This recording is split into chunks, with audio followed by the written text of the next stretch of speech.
অবসরপ্রাপ্ত জেনারেল আজিজের বিরুদ্ধে যুক্তরাষ্ট্রের নিষেধাজ্ঞা, অভিযোগ অস্বীকার সাবেক সেনাপ্রধানের। ভিসা নীতির অংশ নয় বললেন পররাষ্ট্রমন্ত্রী। মার্কিন সিদ্ধান্ত বিভ্রান্তিকর, র্যাবের উপর নিষেধাজ্ঞায় বন্ধ হয়নি সরকারের ভয়ঙ্কর যাত্রা। মন্তব্য মির্জা ফখরুলের, নিজেরাই লড়াই করে গণতন্ত্র ফেরানোর আহ্বান। মত প্রকাশের স্বাধীনতায় বাংলাদেশের অবস্থান নাজুক, 161টি দেশের মধ্যে 128তম। আর্টিকেল 19-এর প্রতিবেদন। ভয়ের সংস্কৃতিতে গণমাধ্যম, মন্তব্য ডক্টর ইফতেখারুজ্জামানের। দেখছিলেন বিআরবি কেবল সংবাদ শিরোনাম, এবারে বিস্তারিত। সাবেক সেনাপ্রধান অবসরপ্রাপ্ত জেনারেল আজিজ আহমেদ বলেছেন, আমেরিকার নিষেধাজ্ঞায় কোনো ক্ষতি নেই, তবে মর্মাহত ও অবিচার করা হয়েছে। ক্ষমতার অপব্যবহার, স্বজনপ্রীতি সহ ব্যাপক দুর্নীতির অভিযোগকে অসত্য ও ভিত্তিহীন বলেও দাবি করেন তিনি। বলেন, সেনাপ্রধান হিসেবে নিয়োগ দেয় সরকারকে বিব্রত করতেই তাকে টার্গেট করা হয়েছে। বিস্তারিত জানাচ্ছেন জিয়া খান। অবসরপ্রাপ্ত জেনারেল আজিজ আহমেদ 3 বছর দায়িত্ব পালন করেছেন সেনাপ্রধান হিসেবে। তার আগে 4 বছর ছিলেন বর্ডার গার্ড বাংলাদেশ বিজিবি মহাপরিচালক। অবসর নিয়েছেন 3 বছর হল। সোমবার যুক্তরাষ্ট্রের দেয়া নিষেধাজ্ঞায় আবারও আলোচনায় জেনারেল আজিজ আহমেদ। তিনি দাবি করেন তার প্রতি অবিচার করা হয়েছে। সূত্রটা হলো আল জাজিরার অল দ্য প্রাইম মিনিস্টার্স ম্যানে যে এলিগেশন এনেছে, ওই দুইটাই এখানে উল্লেখ করে আমার উপরে আমেরিকাতে এন্ট্রিতে যে রেস্ট্রিকশনটা দিয়েছে, আমার কাছে মনে হয়েছে যে এটা injustice, a kind of injustice, এবং আমি এটাতে অবাকও হয়েছি। অভিযোগ করেন তিনি ও তার ভাইকে জড়িয়ে আল জাজিরার দুর্নীতির মিথ্যা সংবাদের সাথে মিল রয়েছে যুক্তরাষ্ট্রের অভিযোগের। এইখানে যে জিনিসটা দেওয়া হয়েছে যে আমি আমার ভাইদেরকে বিভিন্নভাবে সহযোগিতা করেছি আমার অফিসিয়াল ক্যাপাসিটি ব্যবহার করে, আমি এটা মেনে নিলাম না। কারণ এটা আল জাজিরাও বলেছিল এবং তারা যে সমস্ত এভিডেন্স এনেছিল এগুলোর অনেকে অনেক বিশ্লেষণ করেছে এবং এগুলার হলো যে জেনুইনিটি যেটা বা সঠিকতা এটা পাইনি। আমার এই ভাইকে যখন তাকে নিষ্কৃতি দেওয়া হয়, ওই অভিযোগে কিন্তু স্পষ্ট লেখা আছে এটা একটা রাজনৈতিক উদ্দেশ্য প্রণীত মামলা ছিল, এ কথাটা কিন্তু লেখা আছে। এটা তো হলো গ্যাজেট হয়েছে, সবাই জানেন। সেই ক্ষেত্রে তার বিরুদ্ধে যেই জিনিসটা আনা হয়েছে, আমি সেখানে ইনফ্লুয়েন্স করেছি, আমি ইনফ্লুয়েন্স করে তাকে হলো যে আইনের বাইরে হলো আসার জন্য আমি করেছি, এটা হলো সম্পূর্ণ ভিত্তিহীন। কোনো কেউ যদি প্রমাণ দিতে পারে আমি এটার কনসিকুয়েন্স মাথা পেতে নেব। আমি উইথ কনফিডেন্স আমি বলছি, আমি বিজিবি থাকতে অথবা সেনাপ্রধান থাকতে আমার কোনো ভাইকে আমি বিজিবিতে অথবা সেনাবাহিনীতে কোনো কন্ট্রাক্ট দেইনি। তবে আমেরিকার নিষেধাজ্ঞায় কোনো ক্ষতি নেই দাবি করে তাকে টার্গেট করার কারণ ব্যাখ্যা করেন সাবেক এই সেনাপ্রধান। আমাকে কিছু বলা যেমন হলো আমার পরিবারের অন্যান্যরা একটু বিব্রত হবে, আমাকে যারা নিয়োগ দিয়েছিল আমি মনে করি যে তারাও কিছুটা বিব্রত হবে, ঠিক আছে না? তাদেরকেও এটা টার্গেট করেছে কিনা আমি জানি না। আমি তো ক্ষতির কিছু দেখি না। হ্যাঁ, ক্ষতি হলো মনোকষ্ট, ক্ষতিটা হলো মনোকষ্ট একটু হলো যে ইয়েতে লাগছে। কারণ আমার যদি কোনো প্রয়োজনই না থাকে আমেরিকাতে যাওয়ার, তাহলে আমি এখানে আমার কি একটা থাকবে? দুনিয়াটা অনেক বড়। নিয়ার যেটা হলো আমার কোনো ছেলে মেয়েও থাকে না, আমার স্ত্রীও থাকে না, আমিও থাকি না। তিনি ও তার পরিবারের বিরুদ্ধে একটি দুর্নীতির প্রমাণও কেউ দিতে পারবে না বলে চ্যালেঞ্জ করেন অবসরপ্রাপ্ত general Aziz Ahmed. Zia Khan, Bangla vision, Dhaka.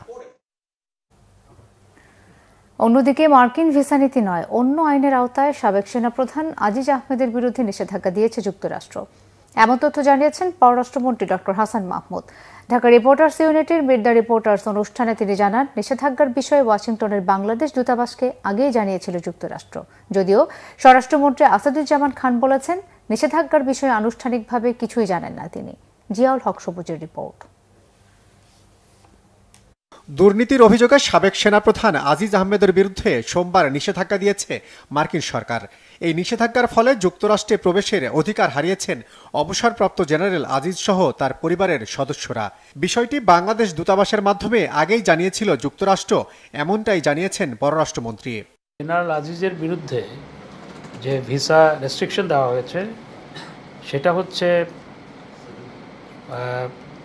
Foreign operation and related programs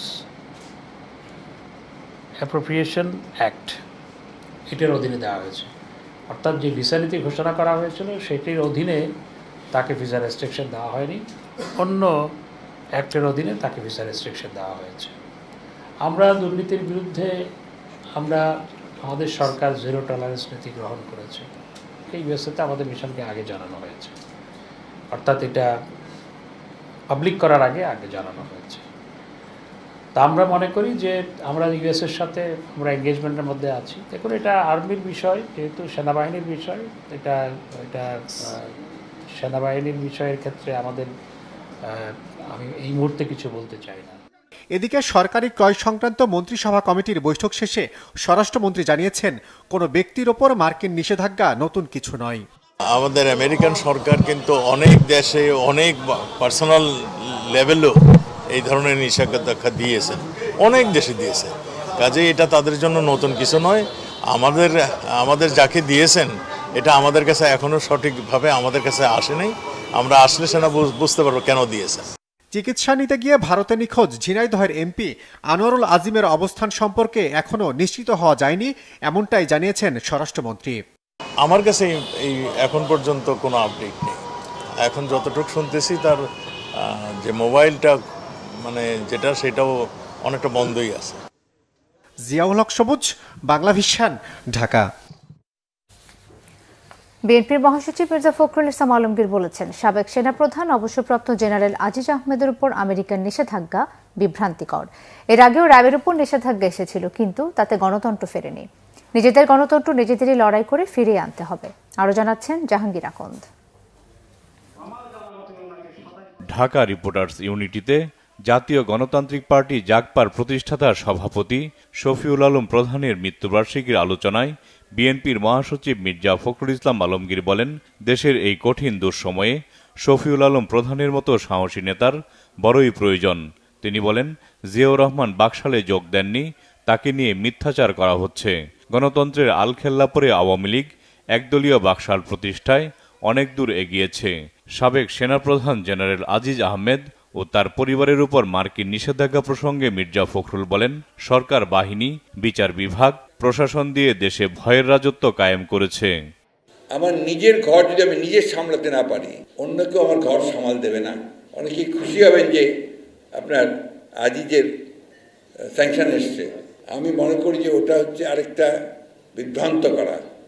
র্যাবের বিরুদ্ধে হয়েছে, আপনার র্যাব সংগঠন হিসেবেই বন্ধ, পুলিশের 9 জন ছিল, তখন তো স্যাংশন হয়েছিল। তাতে কি ওদের সেই ভয়ঙ্কর যাত্রা যেটা, সেই যাত্রা বন্ধ হয়েছে? বন্ধ হয় না। নিজেদের পায়ে নিজেদের দাঁড়াতে হবে, নিজের শক্তি নিয়ে দাঁড়াতে হবে এবং নিজের শক্তি নিয়েই তাদেরকে পরাজিত করতে হবে। অনেক সময় ভুল ব্যাখ্যা করা হয় যে আমরা তাদেরকে উৎখাত করতে চাই। আমি উৎখাতের কথা বলি না, উৎখাত করতে যাবো কেন?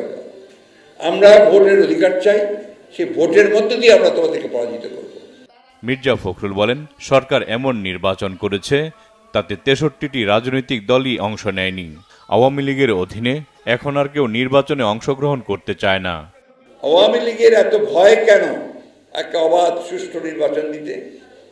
ভয় এই জন্যে, তারা এই গত 15-16 বছরে যে অপকর্মগুলো করেছে, সেই অপকর্মে তারা সারা দেশে তন্ন তন্ন করে খুঁজলেও তাদের সমর্থক খুঁজে পাবে না। উপজেলা নির্বাচন করছে, তারা এখন কিভাবে নিজেরা লড়াই করছে, ভোট নিয়ে যাওয়ার চেষ্টা করছে। বিভিন্ন ভোটের সঙ্গে যারা জড়িত কর্মকর্তা, তাদেরকে আপনার বিভিন্ন প্রভাবিত করে তারা ভোট করার চেষ্টা করছে। এই নির্বাচনে মানুষ অংশ নিচ্ছে না, কারণ তারা বুঝে গেছে যে এই নির্বাচনে তো কোনো লাভ নাই, যে নির্বাচনে কোনো প্রতিযোগিতা নেই, যে নির্বাচনে কোনো পরিবর্তন আসবে না, যে নির্বাচনের মাধ্যমে শাসক গোষ্ঠী তার ক্ষমতাকেই আবারও প্রতিষ্ঠিত করবে, সেই নির্বাচনে গিয়ে কী লাভ? বিএনপির মহাসচিব বলেন, হাজার হাজার নেতাকর্মী এখনো কারাগারে, আন্দোলনকে আরও তীব্র থেকে তীব্রতর করা হবে। জাহাঙ্গীর আকন্দ, বাংলা ভিশন, ঢাকা। প্রধানমন্ত্রী শেখ হাসিনা বলেছেন, উন্নয়নশীল দেশগুলো শুধু তাদের প্রতিশ্রুতি দিচ্ছে, কিন্তু জলবায়ু ইস্যুতে তা পূরণ করছে না। জলবায়ু পরিবর্তন ইস্যুতে উন্নত দেশগুলোর প্রতিশ্রুতি পূরণ না হওয়ায় হতাশা ব্যক্ত করেন তিনি। মঙ্গলবার গণভবনে অস্ট্রেলিয়ার পররাষ্ট্রমন্ত্রী পেনিও সৌজন্য সাক্ষাৎ করতে গেলে প্রধানমন্ত্রী এই মন্তব্য করেন। শেখ হাসিনা বলেন, বাংলাদেশ যে কোনো ধরনের যুদ্ধ বা সংঘাতের বিরুদ্ধে সকল দ্বন্দ্ব নিরসনে আলোচনা ও সংলাপের উপর জোর দেন প্রধানমন্ত্রী। রোহিঙ্গাদের নিজ দেশ মিয়ানমারে ফেরত পাঠাতে দ্বিপক্ষীয় আলোচনার মাধ্যমে সমাধানের চেষ্টা করা হচ্ছে। এক্ষেত্রে আন্তর্জাতিক সম্প্রদায়ের জোরালো সহযোগিতা আশা করেন সরকার প্রধান। বাংলাদেশের বিভিন্ন অর্থনৈতিক অঞ্চলে অস্ট্রেলীয় উদ্যোক্তাদের বিনিয়োগ সুবিধা নেওয়ার আহ্বানও জানান প্রধানমন্ত্রী শেখ হাসিনা।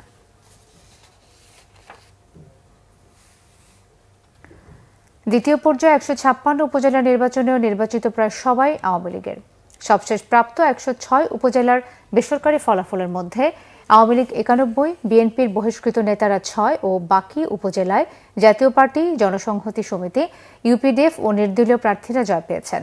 রংপুরের মিঠাপুকুরে চেয়ারম্যান পদে কামরুজ্জামান বেসরকারিভাবে বিজয়ী হয়েছেন। রাজশাহীর বাগমারায় জাকিরুল ইসলাম শান্টু, দুর্গাপুর উপজেলায় শরীফুজ্জামান শরীফ, পুঠিয়া উপজেলায় আব্দুস সামাদ নির্বাচিত হয়েছেন। শরীয়তপুরের জাজিরায় মোহাম্মদ ইদ্রিস ফরাজি বেসরকারিভাবে নির্বাচিত হয়েছেন। শেরপুরের নালিতাবাড়ী উপজেলায় চেয়ারম্যান পদে বিজয়ী হয়েছেন উপজেলা আওয়ামী লীগের যুগ্ম সাধারণ সম্পাদক হাজী মোশাররফ হোসেন। রাঙামাটির ৩টি উপজেলার মধ্যে কাপ্তায় নাসির উদ্দিন, রাজস্থলী উপজেলায় উবাচ মার্মা ও বিলাইছড়িতে বীরুত্তম তঞ্চঙ্ঘাকে বিজয়ী ঘোষণা করা হয়েছে। খাগড়াছড়ি সদর উপজেলা পরিষদে জেলা আওয়ামী লীগের সাংগঠনিক সম্পাদক মোহাম্মদ দিদারুল আলম, পানছড়িতে ইউপিডিএফ প্রসিত গ্রুপের চন্দ্রদেব চাকমা বেসরকারিভাবে নির্বাচিত হয়েছেন। নারায়ণগঞ্জের ২৫০০ সাইফুল ইসলাম স্বপন, সোনারগাঁয় মাহফুজুর রহমান কালাম এবং রূপগঞ্জে হাবিবুর রহমান চেয়ারম্যান নির্বাচিত হয়েছেন। কুড়িগ্রামে মঞ্জুরুল ইসলাম রতন, উলিপুরে সাজাদুর রহমান তালুকদার সাজু এবং রাজারহাটে জাহিদ ইকবাল সওরার্দী বাপ্পি নির্বাচিত হয়েছেন। সাতক্ষীরার দেবহাটায় চেয়ারম্যান হয়েছেন আলফের দাউস আলফা। দ্বিতীয় দফায় উপজেলা নির্বাচনে ৩০% ভোট পড়েছে। ভোটের এই হার আশাব্যঞ্জক নয় বলে মন্তব্য করেছেন প্রধান নির্বাচন কমিশনার কাজী হাবিবুল আউয়াল। অনিয়মের অভিযোগে ২৫ জনকে আটক করা হয়েছে বলে জানান তিনি। মঙ্গলবার আগারগাঁও নির্বাচন কমিশন ভবনে আনুষ্ঠানিক ব্রিফিংয়ে এই মন্তব্য করেন সিসি। বলেন, একটা বড় রাজনৈতিক দলের অংশ না নেওয়া এবং তারা ভোট দিতে মানুষকে নিরুৎসাহিত করার কারণে ভোট কাস্টিং কম হয়েছে।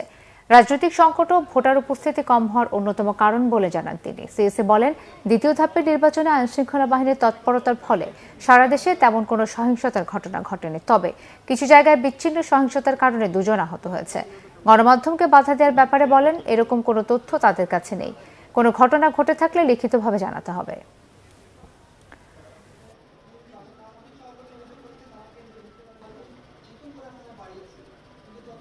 নির্বাচনে সহিংসতার তেমন কোনো ঘটনা ঘটেনি। হাতাহাতি হয়েছে ২-১টা ঘটনা, যেখানে কেউ আহত হয়ে একজন কি দুজন হয়তো হসপিটালে ভর্তি হয়েছে, কিন্তু উল্লেখযোগ্য সহিংসতা হয়নি। নির্বাচনটা মোটামুটি ভালোই শান্তিপূর্ণভাবে অনুষ্ঠিত হয়েছে এবং নির্বাচনে উপস্থিতির যে হার, সেটি এ পর্যন্ত আমরা যেটা পেয়েছি এটি 30+ হতে পারে এখন পর্যন্ত। তবে একেবারেই সঠিক নির্ভুল তথ্য হয়তো আপনারা আগামীকাল পাবেন। আওয়ামী লীগের সাধারণ সম্পাদক ওবায়দুল কাদের বলেছেন, বিএনপি ও এক শ্রেণীর বুদ্ধিজীবীর লাগাতার অপপ্রচারের মধ্যেও দ্বিতীয় পর্যায়ের উপজেলা নির্বাচনে ৩০% মতো ভোটার উপস্থিতি খারাপ না। সাবেক সেনাপ্রধান জেনারেল আজিজের বিরুদ্ধে নিষেধাজ্ঞা ভিসা নীতির আওতায় নয়, অন্য আইনের আওতায় দেওয়া হয়েছে বলেও জানান ওবায়দুল কাদের। রকনুজ্জামানের রিপোর্ট। মঙ্গলবার ধানমন্ডিতে আওয়ামী লীগ সভানেত্রীর রাজনৈতিক কার্যালয়ে দ্বিতীয় পর্যায়ের উপজেলা নির্বাচন নিয়ে সংবাদ সম্মেলন করেন দলের সাধারণ সম্পাদক ওবায়দুল কাদের। নির্বাচনে ৩০% মতো ভোটার উপস্থিতিকে খুব ভালো না বললেও সন্তোষজনক বলেন তিনি। উপজেলা নির্বাচনে ভোটার উপস্থিতি নিয়ে বিএনপির নানা সমালোচনার জবাবও দেন আওয়ামী লীগের সাধারণ সম্পাদক। তুলনামূলক আমি বলতে চাই যে রক্তপাত ছাড়া বিএনপির আমলে কোনো স্থানীয় সরকার নির্বাচন এই দেশে হয়নি। টার্ন আউটের কথা বললে তাদের জাতীয় নির্বাচনেও বিবিসি 5% বলেছে, 21% গুগলে একটা হিসেব আছে। বিএনপি সহ তাদের সমমনাদের অবিরাম মিথ্যাচার, মানুষের মধ্যে বিভ্রান্তির সৃষ্টি করা। তারপরে আমাদের দেশের এক ধরনের বুদ্ধিজীবী আছেন, তাদের অপপ্রচার তো আছে। এছাড়া বিএনপি মহাসচিবের বাকশাল বা কর্তৃত্ববাদী শাসন নিয়ে নানা রাজনৈতিক সমালোচনার জবাবও দেন ওবায়দুল কাদের। বাকশালটা কি? এটা কোনো একক কর্তৃত্ববাদী দল নয়, এটা হচ্ছে জাতির প্রয়োজনে তখনকার বাস্তব অবস্থা একটা জাতীয় দল।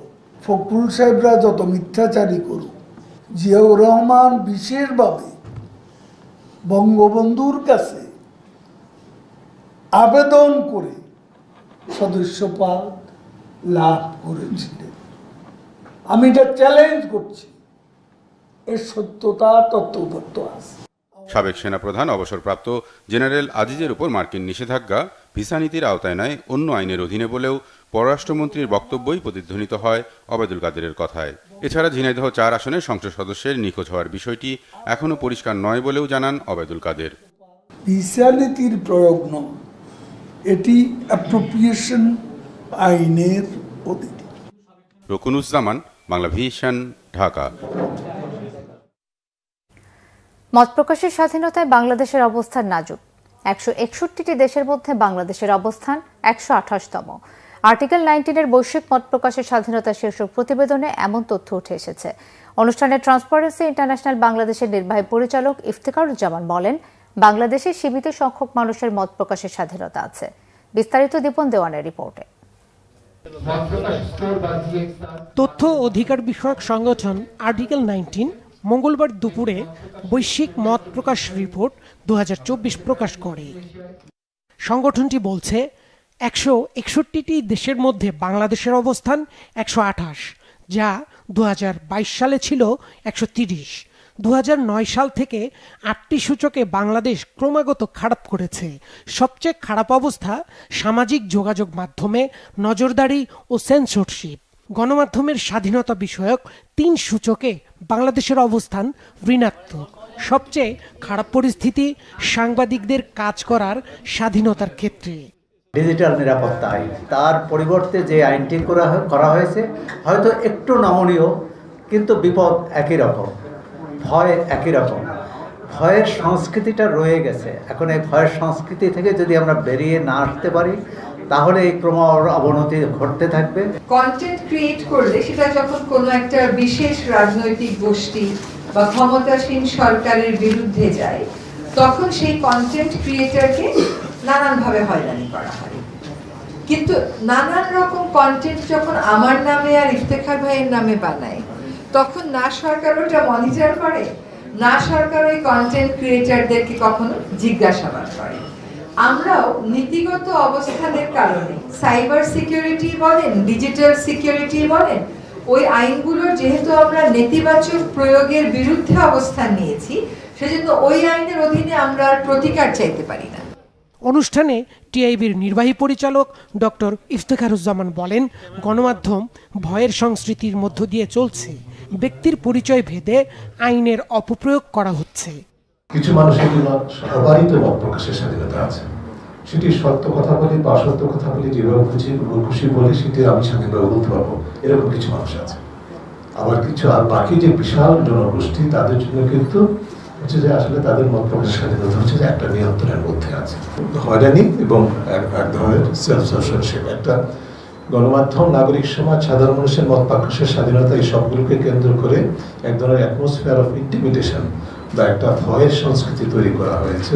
যেসব দেশে গণতন্ত্রের উন্নতি হয়েছে, সেসব দেশে মত প্রকাশের স্বাধীনতা বেড়েছে বলেও মন্তব্য করেন টিআইবির নির্বাহী পরিচালক। দীপন দেওয়ান, বাংলা ভিশন, ঢাকা।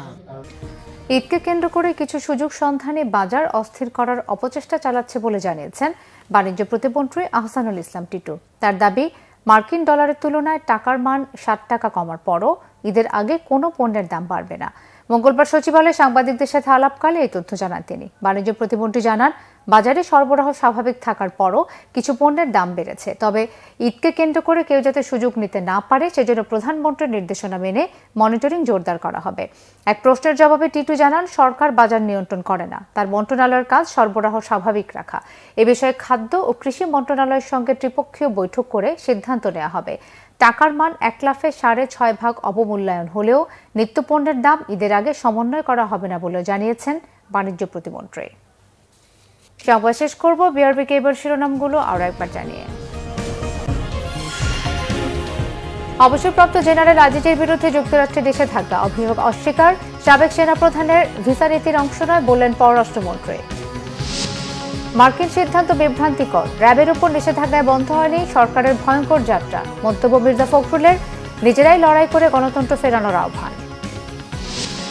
মত প্রকাশের স্বাধীনতায় বাংলাদেশের অবস্থান নাজুক, 161টি দেশের মধ্যে 128তম। আর্টিকেল 19-এর প্রতিবেদন। ভয় সংস্কৃতিতে গণমাধ্যম, মন্তব্য ডক্টর ইফতেখারুজ্জামানের। এই ছিল এখনকার মতো, পরের সোমবার সকাল 7:30টায় দেখার আমন্ত্রণ রইল। এছাড়াও বাংলা ভিশন সংবাদ ও সংবাদ সংশ্লিষ্ট অনুষ্ঠানটিকে ভিজিট করুন www.bbnews24.com ও facebook.com/banglavisionnews এবং সাবস্ক্রাইব করুন youtube.com/banglavisionnews। ধন্যবাদ।